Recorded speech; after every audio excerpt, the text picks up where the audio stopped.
भरी देइछि दुख जातना अंतरर व्यथा अफुआ हेछि अथर हेछि जीवन हेछि भाविथिली थरे सुने गला परे पेपरे लेखिबी बोला सहिबाकु जाई कंचर आकाश छरी जाउछि रक्त धार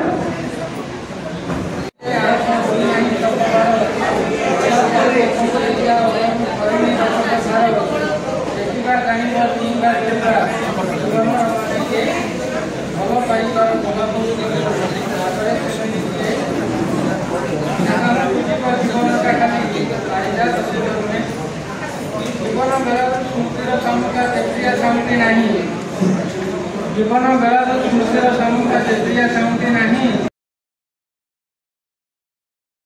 आग्रह ना तेणु मुझे मुहर कहली भल होता कि यहाँ अच्छी मुझे सब पढ़ी ना डर ना मुझे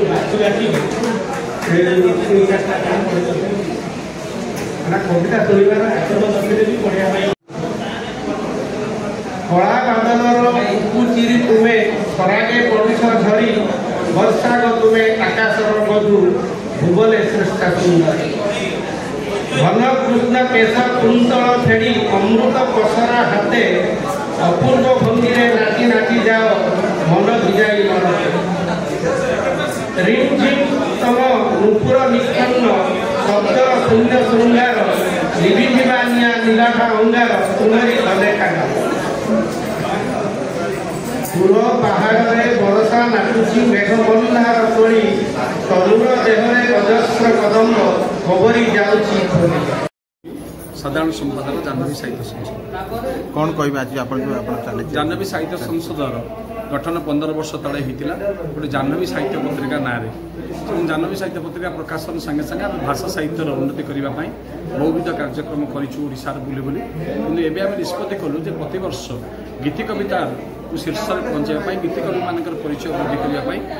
प्रति वर्ष राज्यस्तरीय गीति कवि समावेश करने यह प्रथम थर पर भुवनेश्वर आरंभ करागला यह प्रति वर्ष विभिन्न अंचल भ्राम्यमाण भाव कर किंतु यही वर्ष आम भुवनेश्वर करोटी 70-75 जन गीतिकवि ये कविता पाठ कर 100 अधिक गीतिकवि योगदान कर गोटे अयाम आरंभ मात्र एवं ये जो आंदोलन आरंभ कर व्यापक हम और गीति कवितार धारा ओडिशा किए गेस्ट आसला केते जन समर्थन समर्थित आम जो 70 जन गीतिकवि पढ़े समस्त समर्थित करूँ लिंगराज रथ उद्घाटन करन्य प्रभासाचार्य ठार आरंभ कर भल भल कविता और विभिन्न क्षेत्र में प्रतिष्ठित व्यक्तित्व में योगदान आगामी पाठक मानक आप कौन वार्ता पाठक मैंने दुटी जिन को बुझा पड़ो गीति कविता गोटे धारा आम अनेक कविता लिखुचु आधुनिक कविता को आम सृष्टि करूँ आधुनिक कवितार चित्रकल्प सृष्टि कर बहु आगू जाइए कि आम जीवन आयाम रही गीति कविता कारण आप जानते जे बंची बोली तो लिखुची कविता गले मरी लिखिबिनी भल पाए बोली गाए तुम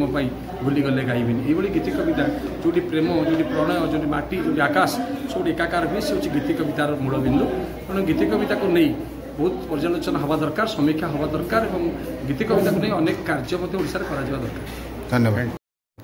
मु प्रेमचंद महांती जन गीतिकार ओडिया गीतिकार संपादक आज गोटे ओडिया गीतिकविर प्रचार प्रसार पर जाह्नवी साहित्य संसद गोटे राज्यस्तरीय कविता पाठोत्सव कविता पाठोत्सव आलोचना चक्र और संवर्धना पर्व करते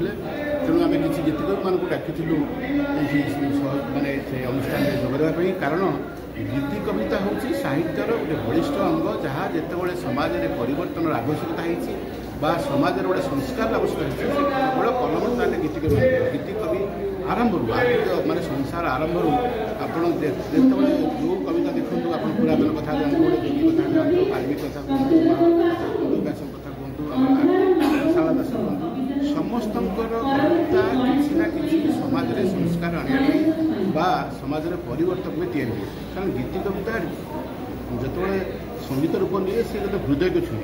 हृदय छुईवा जिनटा गोटे समाज में सामाजिक परिवर्तन आए तेणु गीति कविता पाठोत्सव उद्देश्य भी से साहित्यर गोटे बलिष्ठ अंग गीतिकवि मानक से एकजुट कर गोटे प्रचार प्रसार यहाँ आम मुख्य उद्देश्य इधर कौन किए गेस्ट गेस्ट मैंने आसते प्रभासाचार्य आसते समाज प्रभासाचार्य थे डॉक्टर लिंगराज थे बढ़िया साहित्यिक बढ़िया गीतिकवि पितामह मिश्र मनोज महांती ଭୂଷଣ ଦାସ ଓଡ଼ିଶାର ବିଭିନ୍ନ ଜାଗାରୁ କବିମାନେ ଆସିଥିଲେ ଯୋଗ ସବୁ ଗୀତିକବିମାନେ ସବୁ ଆସିଥିଲେ ଯେଉଁମାନେ ଉଠିକାମ ତରାଇ ପୂଜନ ପାଳଦେବ ଆସିଥିଲେ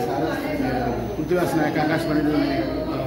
ଷ୍ଟେସନ୍ ଡାଇରେକ୍ଟର ଶ୍ରୀକାନ୍ତ ସିଏ ମଧ୍ୟ ଆସିଥିଲେ ଅନେକ ବୁଦ୍ଧିଜୀବୀମାନେ ସବୁ କବି ଗୀତିକବିମାନେ ଆସିଥିଲେ ସେମାନଙ୍କର ସବୁ ଏବଂ କବିତାରେ କ'ଣ କ'ଣ ରହିଛି କେତେ ପ୍ରକାର ଶୃଙ୍ଗାର ଅଛି ସେ ସବୁ ରସଳା ନୃତ୍ୟ କରିଥିବା ଠିକ୍ ଅଛି ଥ୍ୟାଙ୍କ ୟୁ।